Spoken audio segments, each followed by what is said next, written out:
Assalamualaikum warahmatullahi wabarakatuh. Selamat pagi anak-anak semuanya.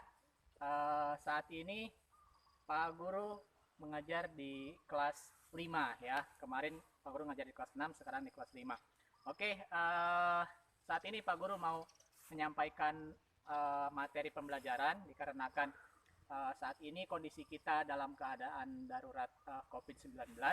Namun kita harus tetap semangat belajar, harus tetap berusaha keras untuk tetap belajar dan tetap berdoa, beribadah, jangan sampai lupa. Oke, sebelum kita mulai pembelajarannya, mari kita berdoa terlebih dahulu supaya apa yang kita akan laksanakan bisa berjalan dengan lancar dan apa yang Pak Guru sampaikan bisa bermanfaat untuk kita semuanya. Berdoa menurut ajaran agama dan kepercayaannya masing-masing, dimulai.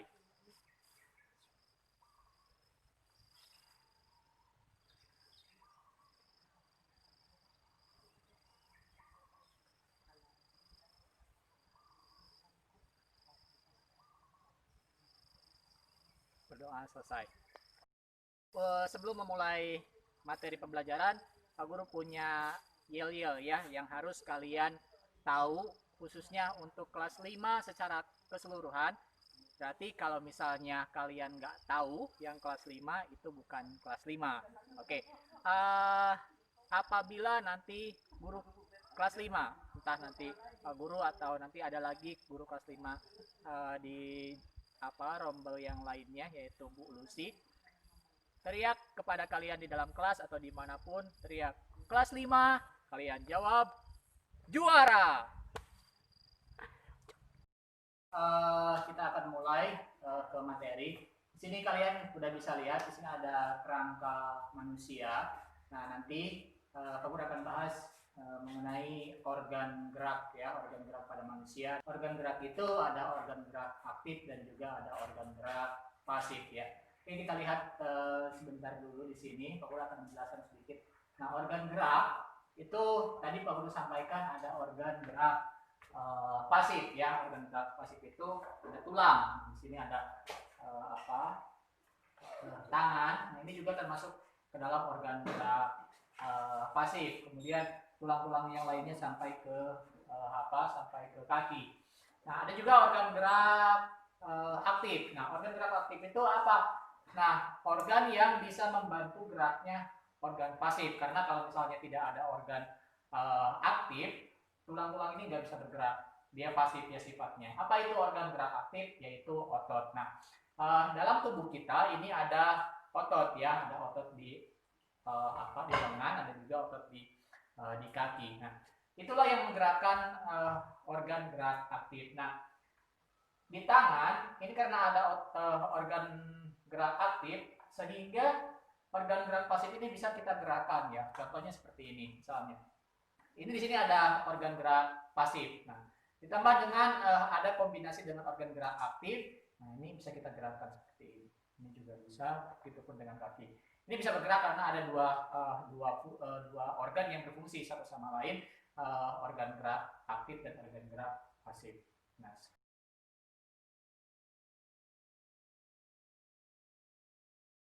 Nah, tadi kita sudah bahas mengenai organ gerak aktif dan organ gerak pasif ya. Nah, dalam tubuh manusia itu ada dua organ ya, dibagi jadi dua, organ gerak aktif dan organ gerak pasif. Nah, Pak Guru akan sedikit bahas mengenai kelainan-kelainan yang ada pada manusia. Itu ada kelainan yang terjadi pada organ gerak pasifnya, yaitu pada tulang. Nah, kelainan pada tulang ada 6 jenisnya. Oke, yang pertama ada patah tulang. Ya, patah tulang itu biasanya terjadi pada saat ketika seseorang mengalami kecelakaan atau terjadi dia itu terjatuh ya dari ketinggian sehingga tulangnya menjadi patah ya. Kemudian yang kedua itu retak, tulangnya retak. Nah, retak juga sama dengan penyebabnya sama dengan patah tulang ya, yaitu karena faktor kecelakaan. Tapi kalau misalnya retak itu masih agak ringan ya kelainannya. Beda dengan tadi yang Pak Guru sampaikan patah tulang. Yang ketiga itu adalah osteoporosis. Nah, osteoporosis itu disebabkan karena kekurangan kalsium ya, kekurangan kalsium pada tulang atau kekurangan istilah lainnya zat besi ya.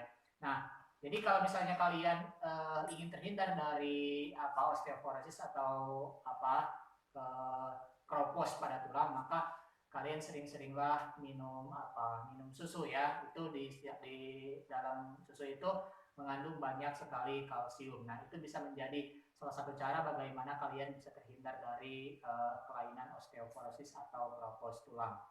Oke, baik. Setelah tadi kita bahas kelainan pada tulang yang pertama, kedua, dan ketiga, itu. Oke, yang pertama tadi itu apa? Iya, yang pertama adalah patah tulang. Dan yang kedua, ya, ya betul. Yang kedua adalah retak pada tulang. Kemudian yang ketiga, ya betul, osteoporosis. Nah, kita lanjut dengan kelainan yang keempat ya. Nah, kelainan yang keempat yaitu lordosis. Nah, apa itu lordosis? Nah, pertanyaannya mungkin seperti itu. Nah, untuk lebih memperjelas, coba Pak Guru tampilkan ya untuk gambarnya bentuk dari lordosis. Nah, oke, ini gambarnya. Nah, lordosis itu eh apa sih yang menjadi penyebab dari kelainan pada tulang lordosis gitu. Nah, ini. Nah, lordosis itu apa? Bentuk tulang, yang bentuk tulang belakang itu lebih menonjol atau membungkuk ke arah depan ya. Nah, apa sih faktor penyebabnya? Nah, ini juga bisa terjadi ketika eh, kalian duduk ya, duduk di kursi dan posisi duduknya tidak tegak ya. Posisi duduknya membungkuk ke arah depan, misalnya entah sambil menulis kah, entah sambil entah ketika makan. Nah, itu. Nah, itu juga bisa menjadi faktor penyebab dari lordosis ya itu. Kemudian yang kelima ya, yang kelima. Yang kelima yaitu skoliosis. Ya, yang kelima itu skoliosis. Nah, apa itu skoliosis? Nah, supaya lebih jelas juga kita lihat gambarnya. Ini gambar skoliosis. Nah, ini. Ya, oke, jelas ya. Nah, skoliosis ini terjadi akibat dari apa gitu. Nah, skoliosis bentuknya gini. Nah, mirip dengan huruf S ya. Nah, ini juga ada yang diakibatkan dari posisi duduk yang salah ya, sehingga bentuknya ya seperti ini, seperti huruf S. Nah, lanjut yang terakhir yaitu kifosis. Nah, ini. Nah, ini gambarnya seperti ini untuk kifosis. Nah, kifosis itu kebalikan dari lordosis ya. Kalau lordosis dia posisi bentuknya membungkuk ke depan. Nah, kalau kifosis dia ke belakang. Nah, bentuknya seperti ini dia.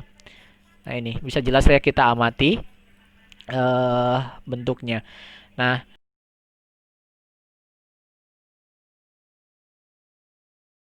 Tadi kita sudah bahas mengenai kelainan yang terjadi pada organ pasif ya. Yang sekarang Pak Guru akan bahas sedikit mengenai gangguan pada organ gerak aktif yaitu pada otot. Gangguan pada organ aktif itu ada 4. Oke. Yang pertama itu hipertrofi. Oke. Hipertrofi itu apa? Hipertrofi itu adalah terjadinya pembesaran ya, pembesaran atau terjadinya ukuran yang terus membesar akibat dari banyaknya aktivitas-aktivitas yang dilakukan oleh seseorang karena terus-menerus dan terlalu banyak sekali aktivitasnya sehingga terus menjadi besar. Kemudian yang kedua itu atrofi ya. Apa itu atrofi? Atrofi itu kebalikan dari hipertrofi. Atrofi adalah terjadinya pengecilan atau penurunan serta pelemahan fungsi daripada organ otot itu sendiri. Yang ketiga adalah stiff ya atau terjadinya kaku pada leher. Itu biasanya secara tiba-tiba misalnya kita ketika bangun bangun tidur lalu bergerak, tiba-tiba ini jadi terasa kaku. Nah, itu stiff namanya ya.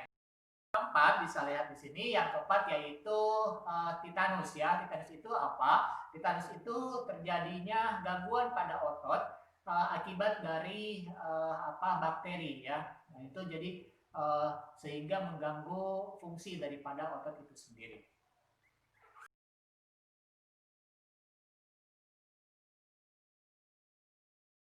Oke, dari pembahasan yang tadi mengenai organ tulang, organ gerak aktif dan organ gerak pasif, yaitu otot dan tulang. Tadi Pak Guru sudah sampaikan materinya ya mengenai kelainan dan gangguan pada tulang dan pada otot. Nah, di sini kita harus menjaga tulang, menjaga otot supaya kebugaran jasmani kita tetap terjaga. Nah, kalau misalnya tubuh kita tetap sehat, tetap bugar, kita akan bisa melaksanakan kegiatan-kegiatan sehari-hari kita dengan baik. Misalnya kita melaksanakan ibadah, kemudian membantu tetangga, membantu orang tua, membantu adik, kemudian bisa bergotong royong, bermusyawarah dengan masyarakat sekitar, dan segala aktivitas kita akan senantiasa berjalan dengan baik apabila kita selalu sehat. Nah, oke. Apabila kita sehat, tadi Pak Guru sebutkan, kegiatan ibadah kita, misalnya yang muslim, kita bisa melaksanakan sholat 5 waktu dengan baik ya, tanpa ada kendala-kendala yang terjadi, tanpa ada rasa sakit yang terjadi pada tubuh kita. Kita pergi ke masjid ya. Kemudian bagi yang Nasrani bisa pergi ke gereja, bisa berdoa dengan baik ya, tanpa ada gangguan, tanpa ada kendala yang kita rasakan.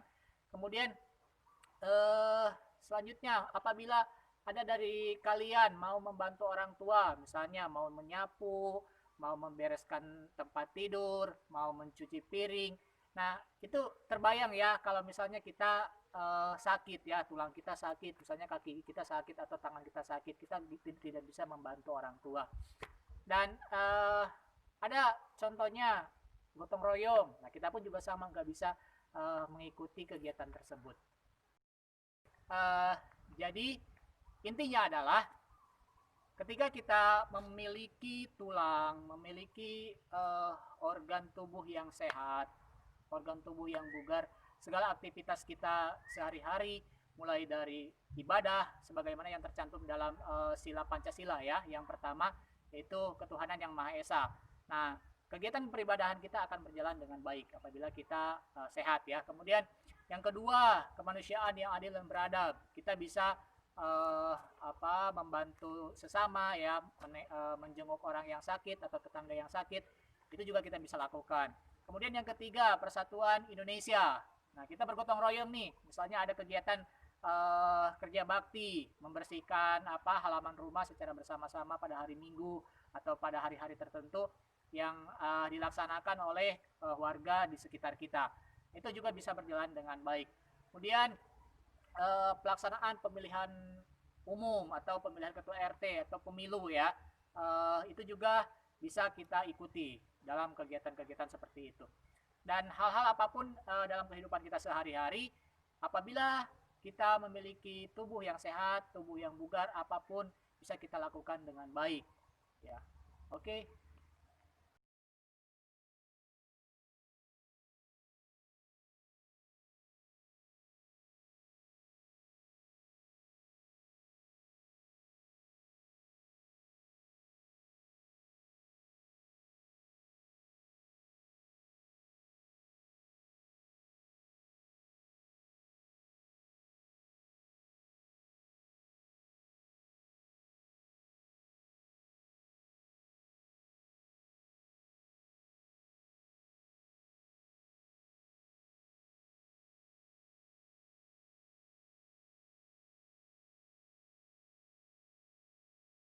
Sekian materi dari Pak Guru untuk kali ini.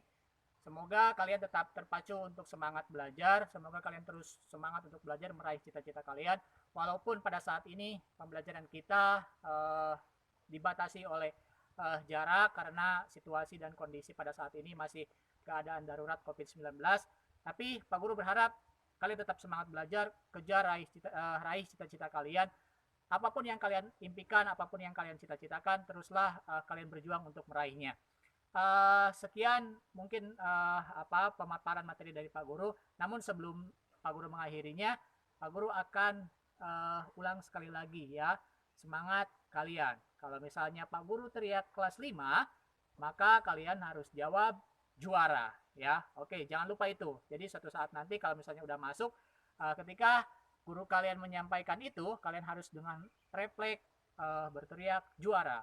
Oke, Pak Guru mulai. Kelas 5 juara. Sekali lagi, kelas 5 juara. Kurang semangat, kelas 5 juara. Oke. Sekian dan terima kasih. Salam sejahtera untuk kita semuanya. Assalamualaikum warahmatullahi wabarakatuh. Sampai jumpa.